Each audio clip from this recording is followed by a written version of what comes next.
17 taong gulang. Nanggaling ko sa mahirap na pamilya at hindi ko pa nararanasan ang mag-aral.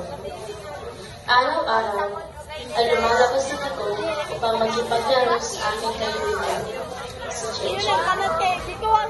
Isang araw, di ko inaasahan na nakita ko. Isang kanilalang ito sa buhay ko. Ang kaibigan ko, inosente at walang kaalaman.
Thank you.